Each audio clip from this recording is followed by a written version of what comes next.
Hey guys, welcome back to your own academy that is A to Z chemistry. स्वागत है आप सभी का मेरे इस प्लेटफॉर्म पे, मेरे अकेले की नहीं आपके भी प्लेटफॉर्म पे, जहाँ पे हम कर रहे हैं ऑर्गेनिक केमिस्ट्री का chapter number 1 of class 12th। तो इसमें हमारा न्यूक्लियोफाइल सब्स्टिट्यूशन रिएक्शन तक हो गया था। उसके बाद आगे देखते हैं, फर्स्ट केमिकल प्रॉपर्टी चल रही थी हमारी। केमिकल प्रॉपर्टीज़ के अंदर फर्स्ट केमिकल प्रॉपर्टी हो गई थी, थर्ड केमिकल प्रॉपर्टी हो गई थी। अब आपके पास है सेकंड केमिकल प्रॉपर्टी एंड फिर उसके बाद हेलो एरीन की शुरू होगा। तो टॉपिक है हमारे पास, और अधिक टाइम वेस्ट ना करते हुए, chemical properties of halo alkane. Halo alkane की 3 केमिकल प्रॉपर्टी थी। जिसने लास्ट की वीडियो ना देखी हो तो कृपया करके प्लीज़ लास्ट वीडियो एक बार देख लेना, क्योंकि हर एक वीडियो पिछले वाले से कनेक्टेड होती है।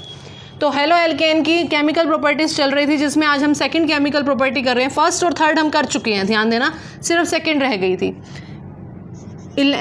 Elimination reaction.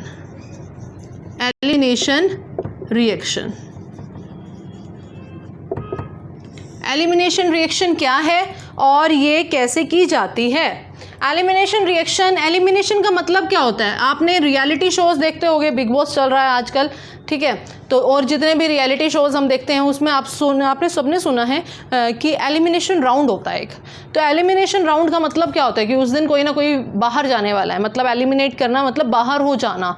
तो याद रखना यहीं से एलिमिनेशन का मतलब क्या होता है, बाहर निकालना। तो एक ऐसी रिएक्शन जिसके अंदर मॉलिक्यूल जो है कोई ना कोई वो बाहर निकलने का काम करेगा, कोई एक मेजर मॉलिक्यूल होगा जो बाहर निकलेगा। देखते हैं इसको क्या कहता है ये। इसके भी 2 केसेस बनते हैं। केस नंबर 1, केस नंबर 1 बनता है व्हेन, किसकी चल रही है ये? हेलो एल्केन की चल रही है, RX। When halogen is at corner, जब हेलोजन कहाँ पे प्रेजेंट है? Corner of carbon chain, carbon की चेन के कॉर्नर पे। Example CH3 CH2 CH2 Br, ठीक है? यहाँ पे क्या है? हेलोजन, हेलोजन क्या है? कॉर्नर पे प्रेजेंट है। हमने रिएक्शन करवानी है अल्कोहलिक KOH के साथ। अल्कोहलिक KOH का मतलब क्या है? KOH 2 टाइप का होता है, ये मैंने पहले भी बताई हुई है। KOH 2 टाइप का होता है, एक होता है एक्वियस, एक होता है अल्कोहलिक। एक्वियस जो होता है वो न्यूक्लियोफाइल की सब्स्टिट्यूशन रिएक्शन कराता है, पिछली क्लास में हमने करी थी। जबकि अल्कोहलिक का नेचर होता है एलिमिनेशन रिएक्शन कराना। ये बात लिख लो ये बात स्टार मार्क करके। KOH 2 टाइप का होता है, एक्वियस एंड अल्कोहलिक। एक्वियस जो होता है वो न्यूक्लियोफाइल के सब्स्टिट्यूशन करवाता है, जबकि जो अल्कोहलिक होता है वो कौन सी रिएक्शन करवाता है? Elimination reaction. अब देखते हैं, ये क्लास 11th में भी रिएक्शन आई थी, अगर किसी को याद हो तो। अब देखते हैं ये रिएक्शन वर्क कैसे करती है। KOH को अगर आपने तोड़ के देखा तो K पॉजिटिव, OH नेगेटिव। अब ब्रोमीन के साथ वाला कार्बन अल्फा, अल्फा के साथ वाला कार्बन बीटा। ध्यान दीजिएगा, ब्रोमीन के साथ वाला कार्बन अल्फा, अल्फा के साथ वाला कार्बन बीटा, इसको हमने अल्फा और बीटा मार्क कर लिया। अब यहाँ पे देखो, हम इसको अब ऐसे लिख सकते हैं, इस बॉन्ड को तोड़ना शुरू किया। कौन सा? कार्बन और हेलोजन का। जिस तरफ बॉन्ड टूटा नेगेटिव, जिससे बॉन्ड टूटा positive. K positive, OH negative. अब देखो आप आगे कैसे कर सकते हो। CH3 जो बीटा है ना, बीटा के दोनों हाइड्रोजन को मैंने खोल के लिख दिया, कोई फर्क नहीं पड़ता। ये बॉन्ड इधर टूट गया है Br नेगेटिव पे, plus alcoholic K positive, OH negative. ये अल्फा, ये beta. Point to be noted here is that जो बीटा वाले 2 हाइड्रोजन है उसका कोई एक बॉन्ड शिफ्ट हो जाएगा अल्फा की तरफ, अल्फा की तरफ। ध्यान देना बच्चे, गलतियां क्या करते हैं, इस बॉन्ड को इधर शिफ्ट करवा देंगे। आपने बॉन्ड कहाँ शिफ्ट करना है? अल्फा और बीटा के बीचों बीच। Point to be noted here, bond कहाँ पे शिफ्ट होगा? अल्फा और बीटा के बीच में। तो जब बॉन्ड इधर शिफ्ट हो जाएगा, ये H पॉजिटिव अकेला हो जाएगा, ये OH नेगेटिव अटैक करेगा इस पे, और ये Br नेगेटिव अटैक करेगा इस पे। तो यहाँ पे आपके पास बच क्या गया? ध्यान दीजिए, CH3 तो एज इट इज़ है, CH यहाँ पे सिंगल बॉन्ड था पहले, अब कौन सा बॉन्ड क्रिएट हो गया? Double bond. CH2 plus KBr बाहर हो गया, प्लस पानी बाहर हो गया। दिस इज, इसमें जो एलिमिनेट हुआ है हाइड्रोजन वो कौन से बीटा से हुआ है? बीटा। कौन से हाइड्रोजन कार्बन से हुआ है? बीटा से। इसीलिए इस रिएक्शन को एक नाम और दिया जाता है, that is called beta elimination reaction. Beta elimination reaction, ये है आपकी बीटा एलिमिनेशन रिएक्शन।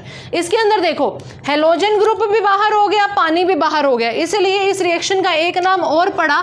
वो नाम क्या है? डिहाइड्रो हेलोजिनेशन, कई बार पेपर में डायरेक्ट पूछ ली जाती है व्हाट इज डिहाइड्रोहेलोजिनेशन। डी का मतलब होता है हटाना, रिमूव करना, हाइड्रो का मतलब होता है पानी रिमूव करना, हेलोजन का मतलब होता है हेलोजन, पानी भी बाहर हो गया, हेलोजन भी बाहर हो गया, क्या कहलाई, डिहाइड्रोहेलोजिनेशन। आई होप आपको समझ में आई होगी, फटाफट से इसका स्क्रीनशॉट ले लीजिएगा। उसके बाद एलिमिनेशन का ही सेकंड केस करते हैं, ये तो था केस नंबर 1। अब देखते हैं इसका केस नंबर 2, कर दूं अब? यस, केस नंबर 2 क्या कहता है? केस नंबर 2 कहता है when halogen is present at middle of the carbon chain, यहाँ पे कॉर्नर पे था, अब हम क्या कर देंगे, middle of the carbon chain, case number 2। अब देखते हैं example, CH3 CH2 CHBr CH3 middle में लग गया, हाँ जी। केस 2 कहता है मिडल में और एल्कोहलिक KOH की प्रेजेंस में, K पॉजिटिव OH नेगेटिव। अब ऐसी रिएक्शन को सॉल्व करने के लिए हमारे पास एक रूल आता है, जिस रूल को कहते हैं सेटजेफ रूल। क्या कहते हैं? सेटजेफ रूल। क्लास 11th में ये बताया गया था, मुझे नहीं पता आप लोगों को बताया था या नहीं, बट मैंने अपने स्टूडेंट्स को जरूर बताया था। सेटजेफ रूल क्या कहता है? सेटजेफ रूल, सेटजेफ रूल कहता है ब्रोमीन के साथ वाला कार्बन अल्फा, अल्फा के साथ वाला कार्बन बीटा। अरे भाई साहब, इधर तो अल्फा के साथ साथ दो कार्बन है, एक इस डायरेक्शन में एक इस डायरेक्शन में, तो दो बीटा हुए।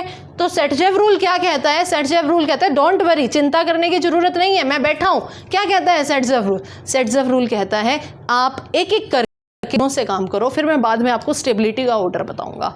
यानी कि आप पहले एक बार बीटा इसको मान लो, एक बार बीटा इसको मान लो। लेट अस अज्यूम दैट हमने माना ये बीटा है, ये कोई भी बीटा नहीं है। अगर बीटा सिर्फ इतना ही है, ये कोई बीटा नहीं है, तो हम इसको क्या कर सकते हैं? अच्छा, बॉन्ड को आपने तोड़ा, नेगेटिव पॉजिटिव। अच्छा, अब बीटा का एक हाइड्रोजन इधर शिफ्ट हो जाएगा, कहाँ पे? अल्फा और बीटा के बीच में। बच गया क्या? CH3 CH double bond CH CH3, ये Br नेगेटिव और ये KBr प्लस KBr प्लस ये OH नेगेटिव और ये H पॉजिटिव प्लस H2O। किसी को कोई डाउट आई थिंक नहीं होना चाहिए, बिल्कुल पुराने वाला काम मैंने अभी किया है। बस ध्यान दीजिएगा, जो बीटा है वो सिर्फ ये है, इसको तुमने एज इट इज रखना है, ये कोई भी बीटा नहीं है। ठीक है मैडम, मान लिया। उसके बाद सेटजेफ रूल क्या कहता है? कहता पूरा नहीं हुआ, एक बार बीटा इसको माना है, ये वाला कार्बन कह रहा है भाई मैं भी तो बीटा हूँ, ये भी पीछे से खड़ा हो गया, मैं भी तो बीटा हूँ, मेरे का भी तो कुछ करो। तो कहता है सेटजेफ रूल डोंट वरी, अब तुम्हारी बारी है, अब भूल जाओ ये कोई बीटा है। अब बीटा कौन है? ये है। तो क्या हो गया? CH3 CH2 तो as it is, CH3 CH2 as it is. अब बीटा अगर ये है तो आप इसको CH2H करके लिख सकते थे। तो अब बॉन्ड कौन सा शिफ्ट हो जाएगा? अब बॉन्ड ये वाला शिफ्ट हो जाएगा अल्फा और बीटा के बीच में। अगर अल्फा और बीटा के बीच में शिफ्ट हुआ तो क्या बन गया? CH यहाँ पे आ गया double bond plus KBr plus H2O। I don't think so किसी को कोई दिक्कत रहनी चाहिए।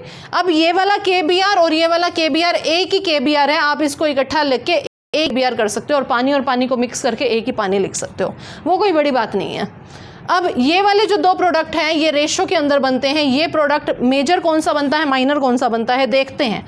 कहता है डबल बॉन्ड के दोनों तरफ, सिर्फ डबल बॉन्ड के दोनों तरफ, इस कार्बन पे और इस कार्बन पे हाइड्रोजन की संख्या चेक कर लो। इन दोनों का कोई लेना देना नहीं है आपको सिर्फ इस कार्बन और इस कार्बन को देखना है और इस पे हाइड्रोजन की संख्या चेक करो। 1 और 1 2, और यहाँ पे देखिए 1 और 2, 2 और 1 3, इनको नहीं देखना, सिर्फ डबल बॉन्ड जहाँ पे अटैच है उस कार्बन की संख्या देखिए।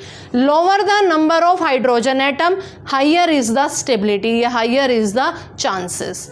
तो यानी कि सबसे स्टेबल प्रोडक्ट ये बन गया। इसमें लोअर है तो यहाँ पे ये बात लिख देना, lower the H positive, lower the hydrogen atom across double bond के अक्रॉस, तो स्टेबिलिटी उसकी क्या है, स्टेबिलिटी मैक्सिमम है।